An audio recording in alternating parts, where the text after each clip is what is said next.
ॐ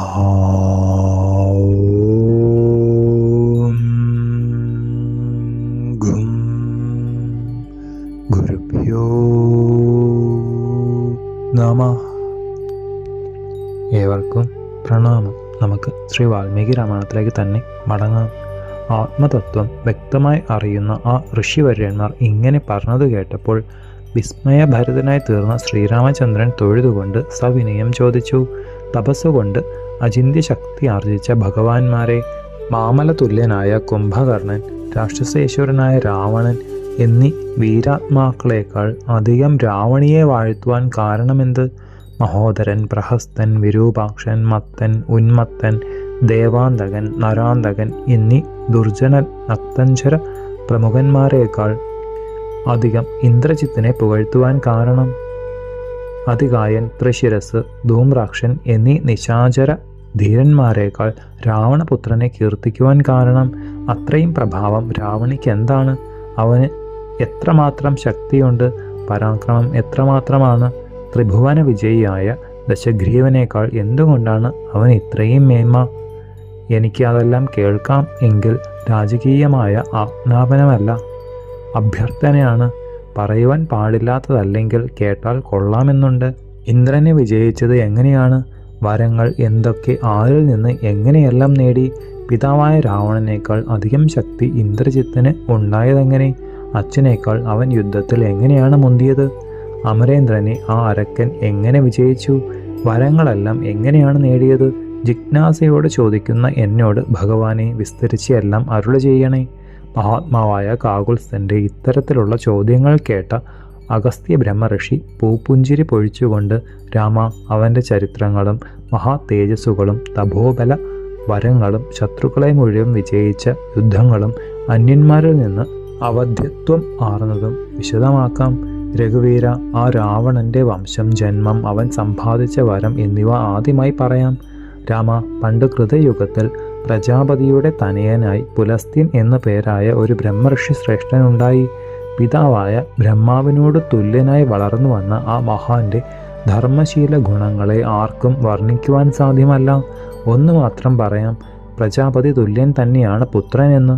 സകല ദേവന്മാർക്കും പ്രജാപത്യത്താൽ ഇഷ്ടനായി തീർന്നു. ലോകത്തിൻ്റെ മുഴുവൻ പ്രിയം സമ്പാദിച്ചു. സൽഗുണങ്ങൾ നിറഞ്ഞ ബുദ്ധിമാനായ ആ മുനിപുങ്കവൻ മഹാമേരു മാമല സമീപത്തിൽ തൃണബിന്ദു എന്ന ആശ്രമത്തിൽ ധർമ്മസമ്പാദനത്തിനായി വസിച്ചു. സ്വാധ്യായം തുടങ്ങിയവയാൽ വിജിതേന്ദ്രിയനായി തീർന്ന ആ മാമുനി കഠിന തപസ്സുകൊണ്ടാണ് അവിടെ താമസിച്ചിരുന്നത്. എന്നാൽ ദേവന്മാരുടെയും ഉരകങ്ങളുടെയും രാജർഷിമാരുടെയും കുമാരിമാർ അവിടെ സ്വച്ഛന്തം വിഹരിക്കുക പതിവായിരുന്നതിനാൽ പലപ്പോഴും തപോവിഘ്നം തന്നെ ആ ബ്രഹ്മഋഷിക്ക് വന്നു. അപ്സര സ്ത്രീകൾ ആ പുണ്യാശ്രമ പരിസരത്തിൽ നർത്തനമാടും. സർവ ഋതുക്കളാലും ആ കാനനം മനോമോഹനമാർന്നു വിലസിയിരുന്നതിനാൽ രൂപയൗവന സമ്പന്നകളായ കന്യകാ സ്ത്രീകൾ പുലസ്ത്യ ബ്രാഹ്മണോത്തമൻ വസിക്കുന്ന പ്രദേശത്തിൻ്റെ ഭംഗി കണ്ട് വിഹരിക്കാറുണ്ട്. ആ സുന്ദരീ രത്നങ്ങൾ വാദ്യങ്ങൾ മുഴക്കും, പാട്ടുപാടും, നൃത്തമാടും. യതീന്ദ്രന്റെ തപസ്സിന് പലപ്പോഴും ഇത് തടസ്സം വരുത്തി.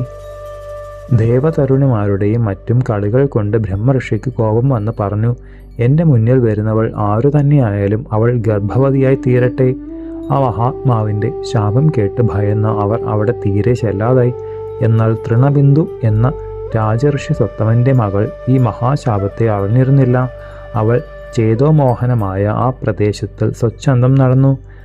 നിർഭയയായി തോഴിമാരെ കാത്തു നിൽക്കുന്ന കുമാരി ആരെയും കാണാതെ ആ ആശ്രമ സമീപത്തിലേക്ക് അന്വേഷിച്ചു ചെന്നു. അമയ തേജസ്വിയായ പുലസ്ത്യൻ അപ്പോൾ വേദാധ്യയനം ചെയ്തുകൊണ്ടിരിക്കുകയാണ്. പ്രജാപതി തുല്യനായ ആ തപോധനന്റെ വേദോച്ചാരണ ശബ്ദം കേട്ട കാമിനിയാങ്കി മാമുനീശ്വരനെ കണ്ടു. പെട്ടെന്ന് അവളുടെ ശരീരം വിളർത്തു. സ്പഷ്ടമായ ഗർഭചിഹ്നങ്ങൾ ഉണ്ടായി. ദേഹത്തിന് സംഭവിച്ച പന്തികേട് കണ്ടപ്പോൾ ഏറ്റവും നെഞ്ചിടിപ്പോടെ സമീപത്തിലുള്ള പിതാവിൻ്റെ ആശ്രമത്തിലേക്ക് ആ കുമാരി ഓടിച്ചെന്നു. മകളുടെ ആകൃതിയിലുള്ള വ്യത്യാസം കണ്ട തൃണബിന്ദു, മകളെ, നിന്റെ ദേഹത്തിന് ഇത്തരം പന്തികേട് വരുവാൻ കാരണമെന്ത്? എന്തു ചെയ്യണമെന്നറിയാതെ ഉഴന്ന ആ കന്യക തൊഴുതുകൊണ്ട് മറുപടി പറഞ്ഞു: അച്ഛാ, എൻ്റെ ശരീരം ഇങ്ങനെയായി തീരുവാൻ കാരണമെന്തെന്ന് അറിയുന്നില്ല. എന്നാൽ ഞാനിപ്പോൾ വരുന്നത് സുഹൃതാത്മാവായ പുലസ്ത്യ മാമുനീന്ദ്രൻ്റെ ദിവ്യാശ്രമത്തിൽ നിന്നാണ്. തോഴികളെ ആരാഞ്ഞുപോയ ഞാൻ തനിയെയാണ് യതീശ്വരൻ്റെ പർണശാലയിലെത്തിയത്. എൻ്റെ ദേഹത്തിന് വന്ന മാറ്റം കണ്ട് ഭയപ്പെട്ട് അതിവേഗത്തിൽ മടങ്ങിപ്പോരുകയും ചെയ്തു. തപോവര്യനായ തൃണബിന്ദു അല്പനേരം കണ്ണടച്ചിരുന്നു. ആ ജ്ഞാനചക്ഷുസ്സിന് മുന്നിൽ എല്ലാം വിശദമായി. ബ്രഹ്മർഷിവര്യനായ പുലസ്ത്യൻ്റെ ശാപമാണ് സ്വതനയയിൽ ഗർഭലക്ഷണം വരുത്തിയതെന്ന് മനസ്സിലാക്കിയ തൃണബിന്ദു കുമാരിയെയും കൂട്ടി മാമുനി സമീപത്തിലെത്തി. ഭഗവാനെ, സൽഗുണസമ്പന്നയായ ഇവളെ എൻ്റെ ആത്മജയെ ആവശ്യപ്പെടാതെ കിട്ടിയ ഭിക്ഷയെ എന്ന പോലെ അവിടുന്ന് സ്വീകരിക്കണേ. ഉഗ്ര തപസ്സിലിരുന്ന് ഇന്ദ്രിയങ്ങൾക്ക് ക്ഷീണം തട്ടുമ്പോൾ ഇവൾ അങ്ങയെ വേണ്ട പോലെ ശുശ്രൂഷിക്കും, സംശയമില്ല. രാജർഷിയുടെ വാക്കുകൾ കേട്ട പുലസ്ത്യൻ ആ ധർമ്മിഷ്ഠനെ നോക്കി അങ്ങനെയാകാമെന്ന് അരുളി ചെയ്തു. കന്യകാഗ്രഹണത്തിൽ കുതുകിയായതുപോലെ മന്യവേന്ദ്രനെ സന്തോഷിപ്പിച്ചു പറഞ്ഞയച്ചു. കുമാരിയാകട്ടെ ഏറ്റവും വിനീതയായി ഋഷിവര്യനെ പരിചരിച്ച് ആമോദമേകി വസിച്ചു. പത്നിയുടെ സ്വഭാവവൃത്താദികളിൽ മനം തെളിഞ്ഞ മാമുനേശ്വരൻ പ്രീതിയാർന്ന് ഇപ്രകാരം അരുളി ചെയ്തു. സുകുമാരാംഗി, നിന്റെ സൽഗുണങ്ങളിൽ ഞാൻ അതീവ സന്തുഷ്ടനായി. അതുകൊണ്ട് നമുക്ക് യോജിച്ച ഒരു ഉണ്ണിയെ തരുന്നുണ്ട്. നമ്മുടെ 2 വംശങ്ങൾക്കും അഭിമാനം ഇയറ്റുന്ന അവൻ പൗലസ്ത്യൻ എന്ന് യശസ്സാർജിക്കും. ഞാൻ വേദം ഉച്ചരിച്ചിരുന്നത് നീ കേട്ടുവല്ലോ. അതുകൊണ്ട് അവന് വിശ്രവസ് എന്ന പേർ പരക്കും, സംശയമില്ല. അമേയ തേജസ്വി എന്ന ഭർത്താവിൻ്റെ വാക്കുകൾ ദേവിയുടെ ഹൃദയം ഏറ്റവും കുളിർപ്പിച്ചു. അധിക നാൾ കഴിയുന്നതിനിടയിൽ ഒരു ആൺകുട്ടി ജനിച്ചു. മുപ്പാറിലും കീർത്തി കേട്ട ധാർമ്മിക അഗ്രഗണ്യനായ വിശ്രവസ് മഹാമുനി വ്രതചര്യാദികളിൽ പിതാവിനൊപ്പം തപോധനവും അചിരേണ സമ്പാദിച്ചു. സകല ചരാചരങ്ങളെയും തുല്യദൃഷ്ടിയാലാണ് ബ്രഹ്മർഷിവര്യൻ വിശ്രവസ് കണ്ടിരുന്നത്. ശേഷം ചരിതം നമുക്ക് അടുത്ത ഭാഗത്തിലൂടെ കാണാം.